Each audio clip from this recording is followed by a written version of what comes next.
Hello everyone, আজকে আপনার সাথে শেয়ার করব বাংলাদেশ স্টাইলে মিক্স ভেজিটেবল খিচুড়ি। এই খিচুড়িটা সকালে, দুপুরে, রাতে যে কোনো সময় নিতে পারবেন। খেতে এত মজা যা বলার বাইরে। আজকে আপনার সাথে সেই রেসিপিটা শেয়ার করব। শীত মৌসুমে যে ভেজিটেবলগুলো পাওয়া যায় সেগুলোর ভিতরে আপনাদের পছন্দ মতো যে কোনো ভেজিটেবল নিয়ে নেবেন। আমি আমার পছন্দ মতো ভেজিটেবল নিয়ে নিয়েছি। আর এখানে আমি 1 কাপ ডাল চাল ভালো করে ওয়াশ করে সোক করে নিয়েছি। এখানে আমি 3 ধরনের ডাল দিয়েছি আর বাসমতি চাল দিয়ে এটাকে আমি ওয়াশ করে রেখেছি। চলে আসলাম কুকারে, দিয়ে দিলাম এক টেবিল স্পুন ঘি বা বাটার অয়েল ইউজ করতে পারেন। এখানে আমি বাটার অয়েল ইউজ করেছি। এখন দিয়ে দিব কিছু গরম মশলা, বে লিফ, কার্ডামন, সিনামন, কিছু গরম মশলা দিয়ে 1 মিনিট এটাকে ভেজে নিব। দিয়ে দিব 1 মিডিয়াম চপ করা অনিয়ন, এটাকে দিয়ে 1 মিনিট সতে করে নিব। এখন দিয়ে দিব আগে থেকে রেডি করা মিক্স ভেজিটেবল। যে কোনো ভেজিটেবল আপনারা ইউজ করতে পারেন। আমি আমার পছন্দ মতো ভেজিটেবল ইউজ করেছি। Cauliflower, broccoli, carrot and potato দিয়েছি। আপনারা আপনাদের পছন্দ মতো যে কোনো ভেজিটেবল দিয়ে এই খিচুড়িটা রান্না করতে পারবেন। এটাকে 5-7 মিনিট ঘিয়ের সাথে ভালো করে ভেজে নিব। ভাজা হয়ে গেলে এখন আমি অ্যাড করে দিব আগে থেকে রেডি করা রাইসটা, যেটা আমি এখানে আগে রেডি করে রেখেছি। 1 স্কুপ দিয়ে দিলাম জিঞ্জার গার্লিক পেস্ট। আপনারা চাইলে fresh ginger garlic 1 tablespoon দিতে পারেন।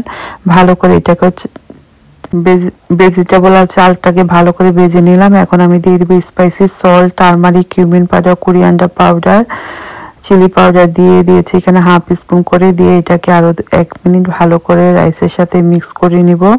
আর এখানে যেহেতু আমি 1 কাপ চাল নিয়েছি, ডাল চাল, তো তার জন্য আমার পরিমাণ মতো পানি লাগবে। যেহেতু এটা আমি সফট খিচুড়ি না হার্ড খিচুড়ি করব, একটা মিডিয়াম খিচুড়ি করব, যেটা কিনা সফট বা আঠালো পিঠালো বলা হয়। তার জন্য আমি 3 to 4 cup hot water add করেছি। এই পানিটা মেজারমেন্টটা খুব ইম্পর্টেন্ট। খুব বেশি সফট করলে ভালো লাগবে না, আবার খুব বেশি হার্ড থাকলেও মিক্স ভেজিটেবলটা ভালো লাগে না। এখন লিড দিয়ে হাই হিটে আমি বসিয়ে রাখবো 10 থেকে 15 মিনিট। এরকম যখন বাবল হয়ে যাবে হাই হিটে দেখতেই পারবেন, আর সুন্দর একটা অ্যারোমা বের হবে। তো এর ভিতরে আবার 2-1 বার লিডটা খুলে ভালো করে নেড়ে চেড়ে দিতে হবে, যাতে তলে দিয়ে না লেগে যায়। সল্টটা টেস্ট করে নেবেন এই সময়, সল্ট বা চিলিটা কিরকম খেতে চান। তো একদম পারফেক্ট ছিল আমার সল্টটা। আমি এখন আবারও 10 মিনিট ওয়েট করলাম। 10 মিনিট পর আমার খিচুড়িটা একদম এরকম হয়ে গিয়েছে।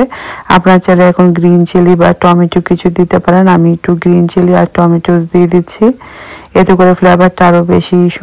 গ্রিন চিলি টমেটোটা ভালো করে খিচুড়ির সাথে মিক্স করে দিব।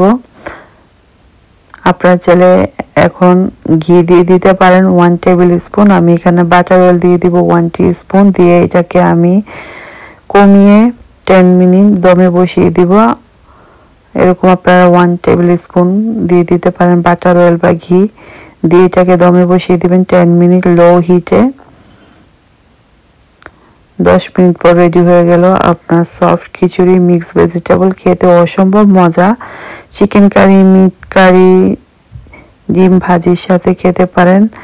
সকালের নাস্তায়, দুপুরে লাঞ্চে, রাতের ডিনারে রাখতে পারেন। খেতে অসম্ভব মজা। শীত মৌসুমের এই ভেজিটেবল খিচুড়িটা আমার খুবই পছন্দ। ভিডিওটি যদি ভালো লেগে থাকে ফ্রেন্ড অ্যান্ড ফ্যামিলির সাথে শেয়ার করতে ভুলবেন না। পেজটাকে ফলো দিয়ে আমার সাথেই থাকবেন। নতুন নতুন রেসিপি ব্লগ নিয়ে আপনার সাথে চলে আসবে যে কোনো সময়, যে কোনো মুহূর্তে। বাসায় যদি গাওয়া ঘি থাকে উপর দিয়ে এরকম একটু দিয়ে দিবেন। দেখতেই পাচ্ছেন কতটা সুন্দর এবং লোভনীয় হয়েছে। তো আজকের মধ্যে এখানে বিদায় নিচ্ছি। সবাই ভালো থাকবেন, সুস্থ থাকবেন, আমার জন্য দোয়া করবেন। আল্লাহ হাফেজ, বাই বাই।